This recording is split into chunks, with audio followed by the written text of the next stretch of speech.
বাংলাদেশের সরকার পতনের পর সেই উত্তপ্ত পরিস্থিতির আঁচ এসে পড়েছিল আন্তর্জাতিক বাণিজ্য ক্ষেত্রে। আর এবারও দেখা যাচ্ছে মালদার ভারত বাংলাদেশ বাণিজ্য ক্ষেত্রে এর প্রভাবের আশঙ্কা করছেন এক্সপোর্টাররা। মালদার ভারত বাংলাদেশ সীমান্ত দিয়ে প্রতিদিন প্রায় 400 থেকে 450 পণ্যবাহী লরি ওপারে যায়, কিন্তু বাংলাদেশের অস্থির পরিস্থিতি তৈরি হবার পর সেই সংখ্যাটা কমে 300 থেকে 350 লরি প্রতিদিন যাতায়াত করে। আর কাশ্মীরের সন্ত্রাসী হামলার পর এখন অনেকেই বাংলাদেশেও পণ্য পাঠাতে তৎপরতা দেখাচ্ছে না।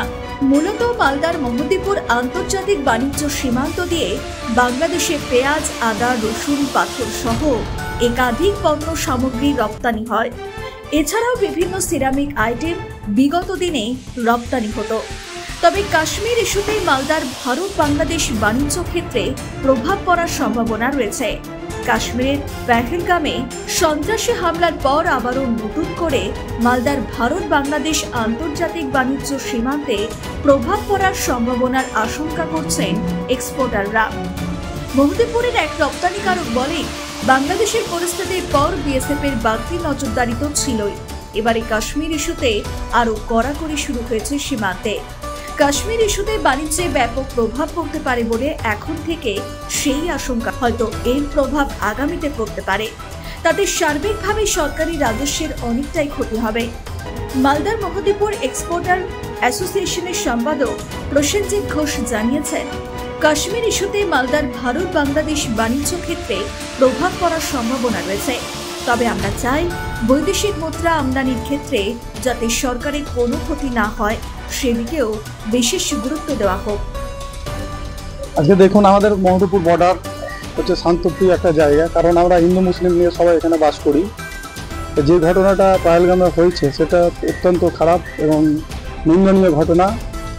এটার জন্য আমরা মহদীপুর স্থলবন্দরে, কারণ বর্ডার সীমান্তবর্তী এলাকা, তার মানে হচ্ছে আমরা এখানে সমস্ত রকমের মানুষ বাস করি এবং এক্সপোর্টের ক্ষেত্রে এই জায়গাটা কিন্তু আমাদের খুব গুরুত্বপূর্ণ জায়গা। মহদীপুর স্থলবন্দর হচ্ছে খুব গুরুত্বপূর্ণ জায়গা। আমাদের এখানকার প্রশাসনও তৎপর আছে এবং বিএসএফ এদের সাথে আমাদের অনেকবার মিটিংও হয়েছে এই বিষয় নিয়ে, কিন্তু আমাদের প্রশাসনিক কর্তারা যারা আছে, ডিএম স্যার, এসপি স্যার, এনারাও ভালো তৎপর যাতে কোনো রকম এখানে অশান্তি বা কোনো রকম কোনো ঝামেলা বা এক্সপোর্টে কোনো রকম ঘাটা না পড়ে, তার জন্য আমাদের প্রশাসন কিন্তু তৎপর আছে। এইরকম যদি গন্ডগোল থাকে, মানুষের মধ্যে তো একটা ভীতি থাকবেই। এই ভীতিকে আমরা উত্তীর্ণ করে আমরা যে একটা শান্তি মিছিল করব। মহদীপুর সিএনএফ এজেন্ট ওয়েলফেয়ার অ্যাসোসিয়েশনের সম্পাদক তাপস কুণ্ডু বলেন, কাশ্মীরের ঘটনায় আমরা সকলেই দুঃখ প্রকাশ করেছি।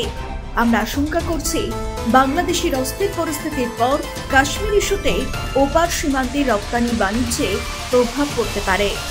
ফলে বিএসএফের তৎপরতা বেড়ে গেছে। কানাডার সীমান্তে অহরহ পাহারা দিচ্ছে, যেখানে দুটো বিএসএফ ছিল সেখানে 10টা বাড়িয়েছে। খুব উত্তেজনা অবস্থাতে সবাই আছে। বিএসএফের তৎপরতা ভালো বাড়িয়েছে। এই যে পেহেলগাঁওয়ের ঘটনা কিভাবে দেখছেন? খুব দুঃখজনক ঘটনা। যে মতো সন্ত্রাসবাদীরা যেটা হামলা করেছে, এটা কোনোভাবে মেনে নেওয়া যায় না। আমাদের তরফ থেকে ব্যবসায়ী সংগঠন থেকে বলা হচ্ছে যে এগুলো বন্ধ করা উচিত। আমরা দুই দেশে, ভারত ও বাংলাদেশে আমরা খুব দীর্ঘস্থায়ীভাবে ব্যবসা করতে চাই। আমরা একে অপর উপরে নির্ভরশীল। আমরা শান্তিতে ব্যবসা করছি এখন। মালদা থেকে মাধব কুমার মণ্ডলের রিপোর্ট, নিউজ বর্তমান।